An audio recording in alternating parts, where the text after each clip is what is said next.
What's up, barbers? Today, we're diving deep into what separates good haircuts from great ones, and that's a crispy lineup.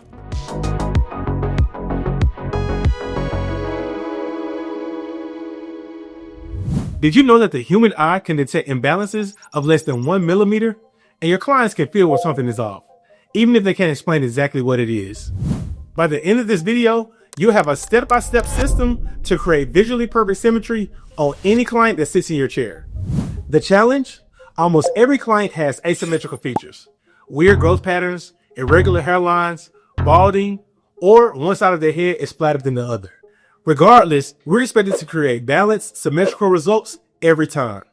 I've developed a systematic approach to create a visual balance regardless of what irregularities you're working with. And today, I'll demonstrate this method for you. So Tyler has a naturally round head shape, and his hairline is more rounded than straight. If I were just to go straight across, it would push his corners back a lot. We have to balance it instead. The density of his hair also varies in this area, so we're going to slightly taper it to give us an even length across the entire hairline. This will also make his edge up pop more. The most crucial step happens before you make a single cut, the symmetry assessment. Most barbers skip this and immediately regret it. Here's my 3-point check system. Number 1, eyebrow to vertical bar alignment. I'm checking how far his vertical bars are relative to the highest point in his eyebrow. Is it the same on both sides? And will I have to adjust one side to match the other? This lets me know how much hair I have to work with. And remember, the goal is to get a sharp hairline, but to also find the sweet spot in how much hair you take off. Number 2, side arches.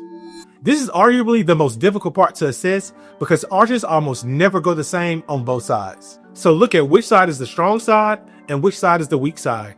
Start with the weaker side since you'll have less hair to work with. Use the corners of the blade to etch out the curve. Number 3, density mapping. I'm analyzing where hair growth is the most and least dense.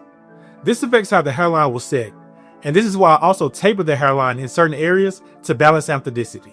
This assessment only takes a few moments, but it gives me a complete map of the imbalances I'll need to compensate for. Now that I understand the client's lineup profile, I'm able to go in and make the necessary adjustments. Watch how I use a switch to carve out a crispy hairline. Oh, and a pro tip, use your mirror to verify symmetry from all angles. Your eyes will naturally fatigue from staring at the same thing, but the mirror will never lie to you. Perfect symmetry isn't about cutting both sides identically, it's about understanding your client's unique features and making strategic adjustments. This process comes down to 3 critical elements: thorough assessment before cutting, compensating for any imbalances, and using your mirror to verify symmetry. Having precision tools like the Switch 1.0 makes these adjustments significantly easier. This allows you to maintain your workflow while making those micro adjustments that the perfect symmetry requires.